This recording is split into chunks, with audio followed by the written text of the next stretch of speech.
1875 کا سال تھا۔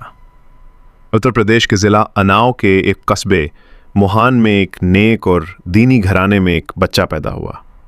اس کا نام رکھا گیا سید فضل الحسن۔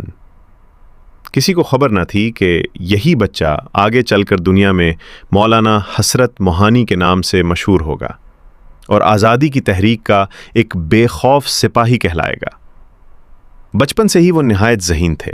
قرآن پاک یاد کیا، اردو اور فارسی پر عبور حاصل کیا، پھر انگریزی اور ہندی بھی سیکھ لی۔ کم عمری ہی میں شاعری کا ذوق پیدا ہوا اور لوگ انہیں حسرت کہہ کر پکارنے لگے۔ پڑھائی کے لیے جب وہ علی گڑھ مسلم یونیورسٹی گئے تو وہاں زمانے کی سچائیاں ان کے سامنے آئیں۔ انگریزوں کا ظلم، ملک کی غلامی اور عوام کی بے بسی دیکھ کر ان کا دل تڑپ اٹھا۔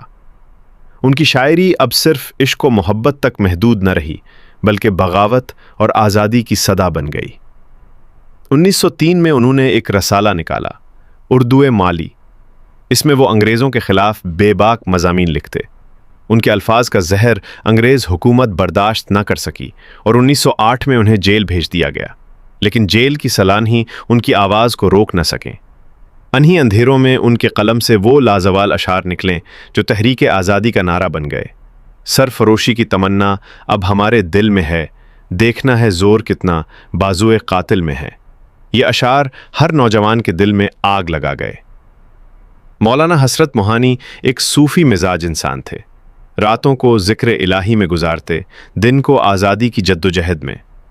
ان کی زندگی نہایت سادہ تھی، کپڑے عام، کھانا سادہ اور دولت و جائیداد سے کوئی دلچسپی نہیں۔ 1921 میں احمد آباد کانگریس کے اجلاس میں انہوں نے پہلی بار ایک ایسی بات کہی جس نے سب کو چونکا دیا۔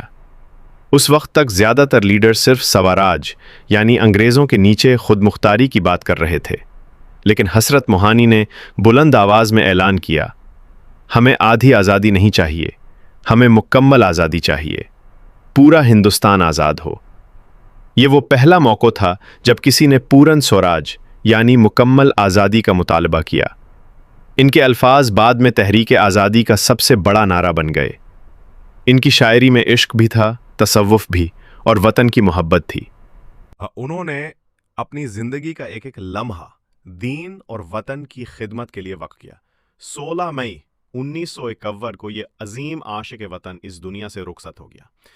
ان کے پاس نہ دولت تھی نہ جائیداد، صرف ایک ٹوکری، ایک دسترخوان اور چند کتابیں، مگر ان کی میراث آج بھی زندہ ہے: حریت، عشق اور قربانی۔